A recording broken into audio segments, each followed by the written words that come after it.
Katika hali isiyokuwa ya kawaida, msanii Nandy ameweza kuwakutanisha uso kwa uso mahasimu wakubwa, na kwa namzungumzia Paula pamoja na Fahima. Wanawake hawa wawili au mabinti hawa wawili wote waliwahi kuwa na mahusiano na msanii Rayvanny.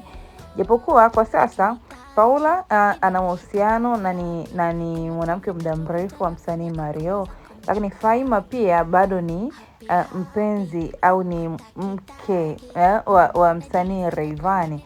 Sijui Nandy anakuja na project gani kati ya mahasimu hawa wawili, na wengi hawakutarajia kwamba ipo siku kwamba siku moja Paula na Fahima wanaweza wakakaa sehemu moja na wakafurahia kama ambavyo hapa tunaona kwenye hii video. Ni nyimbo mpya ya Nandy ambayo wamemshirikisha msanii Mario, ndio ambayo wanaicheza hapa, ambapo pembeni yake yupo Paula lakini pembeni yake yuko Fahima.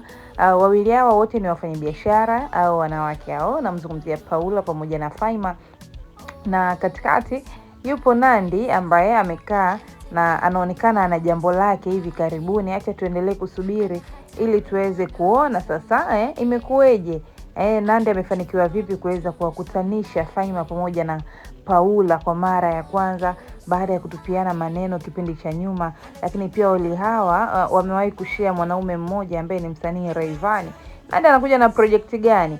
Acha tuendelee kusubiri, endelea kufuatilia Time Media ili uweze kupata update mbalimbali za habari za siasa, burudani, michezo, za kimataifa na za hapa nyumbani kwetu. Tuandikie ujumbe wako. Nafikiri nini hasa kimewakutanisha mahasimu hawa wawili wa muda mrefu, Fahima pamoja na Paula, baada ya kuonekana wakiwa maadui kwa miaka mingi kwenye maisha yao ya kila siku?